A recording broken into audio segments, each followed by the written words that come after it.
त्यामध्ये अराजकता माजलेली आहे, हुकुमशाही सुरू झालेली आहे, संविधान धोक्यात आहे, कायदा सुव्यवस्थेचा प्रश्न मोठ्या प्रमाणामध्ये निर्माण झालेला आहे, महागाईचा भडका उडालेला आहे, बेरोजगारी इतकी वाढलेली आहे की प्रत्येक घरामध्ये म्हणजे सगळं घराला घरच बेजार आहे. मायबाप बेजार आहेत, लेकरं तर म्हणजे लेकरासाठी मायबाप बेजार आहेत, घर धकाने झाले. शेतकरी इतका परेशान आहे की शेतीत काही जरी पिकवलं तरी काही शिल्लक उरलं झाले आणि घर धकवणं सुद्धा कठीण झालं. आता अनेक जणांना अनेक उदाहरणं सांगितले, पण मी जरा मुद्द्यालाच हात घालतो, जास्त वेळ आपला न घेता, कारण आपण खूप वेळापासून इथं बसलात. आपला कार्यक्रम होता 10चा वाजलेत 12. मला माहिती आहे इथं बसलेल्या सगळ्याच माणसाच्या मनामध्ये आहे की आता यावेळेस आपल्याला मोदीला हटवायचंच आहे, काही केलं तरी त्यात काही दोन राय नाहीये. पण काही गोष्टी आपण समजून घेतल्या पाहिजे. आत्ताची जी बीजेपी आहे, हे बीजेपी आता राहिलेलीच नाहीये. हे जुने बीजेपी वाले कोटा आता काही कल्पनाच नाही, ते आडवाणी कोणीकडे हात माहित नाही. आता ते जुने आपले जे काय आपले माणसं होते, कारण आमच्या तालुक्यामध्ये साहेब ते पंडितराव देशमुख वगैरे होते, त्याला कोणी विचार नाही झालं. ते आता कोणीकडे हात की ते खरे ते होते. आता खरे जे जुने लोक होते ते जर स्टेजवर बसले तर त्याला खाली ओढून काढायचे. तुम्ही थांबा, तुम्हाला काही कळलं, आम्हाला जास्त नाही. परिस्थिती आहे तशी. आणि आता बीजेपी मध्ये हाय कोण म्हणता? आता बीजेपी मध्ये ज्याच्या नावाला भ्रष्टाचार लागला, कोणी असो, कोण्याही पक्षाला असो, ते नीट बीजेपी गटाला.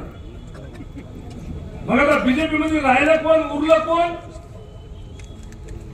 चोर नाही, पाकिट प्लेअर नाही, ते डाकू. आता डाकू जेवढे गेले तेवढे एवढे मोठमोठाले घोटाळे करायचे काय पाकिट मार थोडी खातो. लाखो करोडोचे घोटाळे करायचे बीजेपीत गेले की सगळं शांत. आणि मग काय म्हणायचं, आम्ही एवढा मोठा घोटाळा केला, आमचं काय बिघडलं? हे गेलेले गद्दार झालेले आमदार म्हणाले आम्ही एवढे 40 जण फुटून गेलो, आमचं काय झालं? शरद पवार साहेबांचं घर फोडलं, आमचं काय झालं? ते राहुल गांधीला सदस्यत्व रद्द केलं, त्या विचारायचं, त्याला घरातून बाहेर काढलं, त्याच्या घराण्यानं एवढं बलिदान दिलं, आजपासून सगळ्या समानता बाळगीर दिली, त्याला घरातून बाहेर काढलं, आमचं काय झालं? या अशा जे वल्गना करणारे आता म्हणजे निष्ठुर, निर्दयी, ज्याला काळीज नावाची चीजच नाही, असे लोक जर कोटा असतील तर ते चंबलची घाटी म्हणजे हे बीजेपी होय. तर पहिलं म्हणत गेलं माझ्या चंबलच्या घाटीमध्ये डाकू आता कोणी फाईल नाही, मी माझं म्हणत गेले तो. तसं आता जर कोठे डाकू हात म्हणत तर ते फक्त आता बीजेपीत हात. आता मग तुम्हाला ठरवायचं आहे बांधवान, या चोराईच्या हातात आपल्या तिजोरीच्या चाव्या द्यायच्या की चांगल्या माणसाला इथं नेमायचं आहे, ते तुम्ही ठरवलं पाहिजे. आता याच्यापेक्षा दुसरं काय सांगू तुम्हाला? आपण जर आता गलती केली तर मला वाटते की भयंकर गलती होईल आणि येणाऱ्या पिढीला ते भोगावं लागेल. कारण आता मी माझ्या इतर हिशोबाला फायले तर बरेचसे मंडळी आम्ही 50 घातली, साधारण संदेशला सोडलं तर समजा, बाकीचे आता बरेचसे आम्ही 50च्या जवळपास गेलेले माणसं. आमचं कसं आहे, धकाल संध्याकाळ बसलो. पण मला वाटते येणाऱ्या पिढीसाठी आपण आता काहीतरी शिल्लक ठेवलं पाहिजे आणि चांगल्या विचारानं, ज्या माणसाचे नियत चांगली आहे, जे चांगले समाजासाठी काम करू शकतात, ज्याच्यामध्ये या देशाला विकासाकडे नेण्याची कुवत आहे, अशा आपण गोष्टी त्या लोकांसाठी केल्या पाहिजेत. की आता हे अतिशय महत्वाचा विषय आहे. आज आपण या नवतरुणासाठी काम केलं पाहिजे आणि अशा लोकांच्या नादी नाही लागलं पाहिजे. जर नादी असं लागलो आपण तर ते फार मोठं संकट आपल्या या देशावर आपण हाताला ओढून घेईल. आणि एवढं सगळं कळू नये, एवढं सगळं कळून जर समजा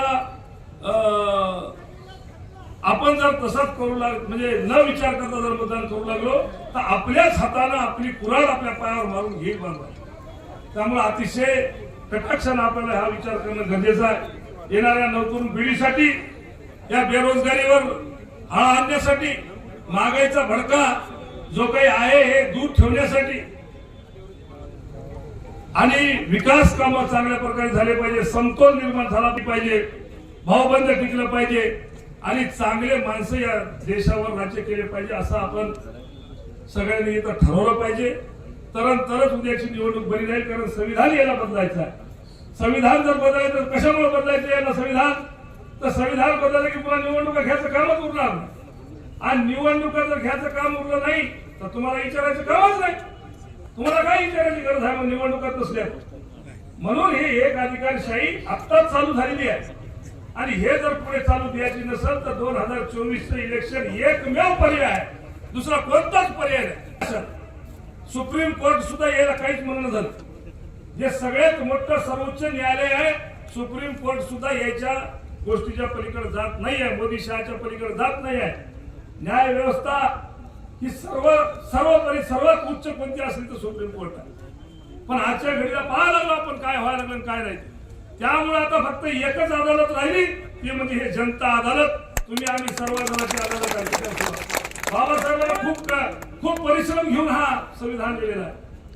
हे आपल्यासाठी एक अमूल्य गोष्ट आहे जे बाबासाहेबांनी दिलेली आहे आणि त्याच्यावरच घालायचं काम आज हे सत्ताधारी करत आहेत. त्यामुळे बांधवांना आपल्याला खूप विचारपूर्वक हे विचार करावा लागणार आहे. आणि कसं आहे थोडीशा काय आमिषापोटी थोडस आपल्या कोपराला काही गुळ लावला काय करा मी हे करून देतो ते करून देतो म्हणून जर हे लोक आपल्याकडून जर मतदान घेत असतील तर थोडस हुशार व्हा, शहाणे व्हा. कारण गेल्या 10 वर्षामध्ये या लोकांनी नुसतं आश्वासन दिलं दुसरं काही केलं नाही. मूलभूत सुविधेपासून आपण पुष्कळ कोटी कोसो लांब आहोत. त्यामुळे आताच आपल्याला इथे सांगितलं, दिलीपराव देसाईने सांगितलं, सतेशजीने सांगितलं, आता आमच्या विनायकरावांनी सांगितलं की इथं काय आहे सुविधा तालुक्यात करून दिला. कोणती सुविधा आहे? एवढी मोठी तुमची सत्ता होती. आज इथले आमचे खासदार आमचे आमदार गेलेले पळून गेलेले. अरे एवढी मोठी तुमच्यावर सत्ता होती तर मग करायला पाहिजे होती ना सुविधा. तुम्हाला हजारो करोडो रुपये तुम्ही याला मंजूर त्याला मंजूर सांगताय आणि मग मूलभूत सुविधा कुठं आहे? हे मटकेच फिटकेच करत होते त्याला. अरे तुम्ही आता कोण्या पदावर गेले काय करायला लागले? आज सगळं दहशतीचं वातावरण निर्माण झालं आमच्या व्यापाऱ्यांमध्ये सगळ्यामध्ये. पण काळजी करू नका बांधवांनो, 2024 ची निवडणूक आपल्या स्वातंत्र्याची निवडणूक असं गृहीत धरा. हे जे मशाल आहे हे क्रांतीची मशाल आहे. त्या क्रांतीची मशाल या 26 तारखेला पेटवा आणि याने पुन्हा काय करतात आणि काय नाही एकदा संधी देऊन पहा. याने तर पळ करून सोडून देऊ तुम्हाला सांगतो. काही एवढं थांबायची गरज नाही आहे. तुमच्या पाठीशी आघाडीचे सर्व मंडळी खंबीरपणे उभी आहे. अहो मला सांगा तुम्ही आज काय खरं पाहिजे तर शरद पवार साहेबांचं काय वय आहे का? आज कोणासाठी फिरायला ते तुमच्या आमच्यासाठी फिरायला दिवसाच्या 10 सभा घ्यायला. राहुल गांधी विचारायचे त्या कोणत्यापासून ते या कोणत्यापासून पायानं चालले. अहो मला तुम्ही ते रोजचे 10-15 किलोमीटर चालवले, कंबर गेली, पाय गेले, सगळे गेले. तुम्हाला सांगतो ते कोठून चालायला लागले. कोणासाठी? अरे त्याच्या घराण्याला बलिदान दिले तर कोणासाठी? तुमच्या आमच्यासाठी. आणि आपण जर समजा त्याला जर सहकार्य करणार गेलो तर म्हणजे मतलब काय? आज आमच्या उद्धव साहेबांची तब्येत ठीक नाही. एकटा माणूस त्या तोफापुढे उभे आहे याच्या सगळ्याच्या. ते संजय राऊत बिचारा रोज बोलायला जेलमध्ये जाऊन आले पण तरी झटायला लागले. ते कोणासाठी झटायले? तुमच्या आमच्यासाठी झटायले. आणि जर आपल्याला जर काळजी नसेल, आपल्या लेकरा बाळाची काळजी, आपल्या नवतरुणाची काळजी, येणाऱ्या पिढीची काळजी जर आपल्याला नसेल तर काय फायदा? त्यामुळे जर असं सतर्कतेनं हा मतदान करणं गरजेचं आहे. त्या आघाडीची सगळी मंडळी जरी आम्ही आपसामध्ये आतापासून निवडणुका लढवल्या असतील तरी एक विचार घेऊन तुमच्या समोर आलेले आहोत की बाबा येणाऱ्या पिढीसाठी आपण काम केलं पाहिजे, विकासाकडे लक्ष दिलं पाहिजे. हे क्रूर लोक आहात, मगरूर लोक आहात. याला काळीच नावाची चीज राहील नाही. पक्ष फोडणं असेल, धर्मात भांडण लावणं असेल, जातीमध्ये भांडण लावणं असेल, बार न्याय व्यवस्थेचा अपमान करणं असेल, हे सगळ्या गोष्टीला आळा घालण्यासाठी आता फक्त एकमेव तुम्ही पर्याय आहे बांधवांनो. मी उमेदवार नाही आहे. उमेदवारीचा बसला प्रत्येक माणूस आहे, प्रत्येक महिला माझी माता बहिणी आहे, आघाडीचे सगळे नेते मंडळी आहेत. मी उमेदवार नाही आहे. आमचे उमेदवार राहुलजी गांधी आहेत, शरदचंद्र पवार आहेत, आमचे उद्धव बाळासाहेब ठाकरे हे आमचे उमेदवार आहेत. तुम्हाला सांगतो बांधवांनो. त्यामुळे आपल्या सर्वांना विनंती करतो